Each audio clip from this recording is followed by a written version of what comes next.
दोस्तों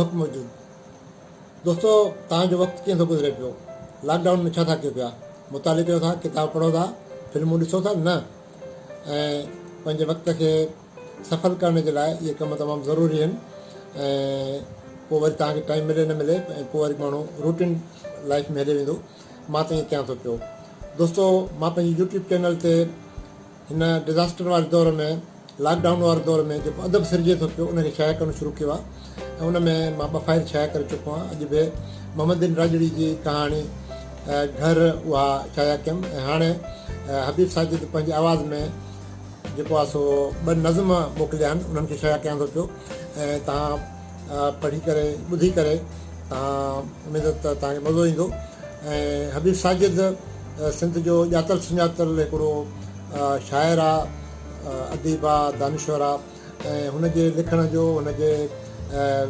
अंदाज़ असलूब पंहिंजो आहे हुन पंहिंजो हिकिड़ो डिक्शन आहे जंहिं ते उहो लिखंदो आहे ऐं तव्हां उहो नज़म ॿुधो ऐं पंहिंजी राय खां ज़रूरु आगाह कजो।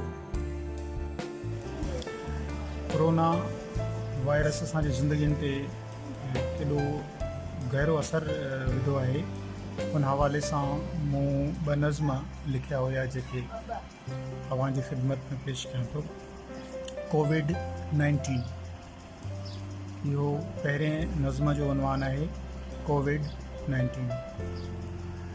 चिड़ियाघर जी टिकट ख़रीद करे असां ख़ूबसूरतीअ सां जोड़ियल हिकु जेल में घुमणु लॻासीं।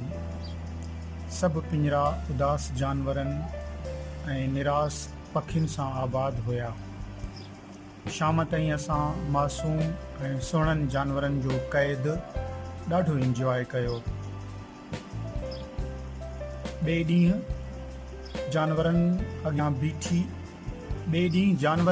बीही कढियल समूरियूं तस्वीरूं फेसबुक ते बेहद लाइक कयूं वयूं ऐं पोइ वक़्त जी धारा उलटिजी वई। हिकु वबा असांजी औकात सफ़ा बदिलाए छॾी। हाणे असां पंहिंजे घरनि जे पिंजरनि में क्वारंटाइन थियल आहियूं। असांजो कमरो चिड़ियाघर जे पिंजरे जियां मुकमल आइसोलेट कयो वियो आहे। जानवरनि खे जीअं चारो उछले ॾींदा आहिनि मुंहिंजी घरवारी ईअं मुंहिंजे कमरे आॾो मानी रखी वञे थी ऐं हेठि वञी पाण खे मुकमल सैनिटाइज़ करे थी। मां हर राति महसूसु कंदो आहियां मौत जे ख़ामोश पेरनि जी चाप हाणे मुंहिंजे कमरे ॾांहुं हुरियां हुरियां वधी रही आहे। मकाफ़ात अमल आहे। हाणे असां पंहिंजे महल जहिड़े घर जे हिकु ऊंदा कमरे में वाड़ियल आहियूं ऐं असांजे कमरनि जे रोशनदान ॿाहिरां आसमान सुंदर ऐं असांजे कमरनि जे रोशनदान ॿाहिरां आसमान सुंदर ऐं मसरूर पखियुनि सां केॾो न सिंगारियल आहे।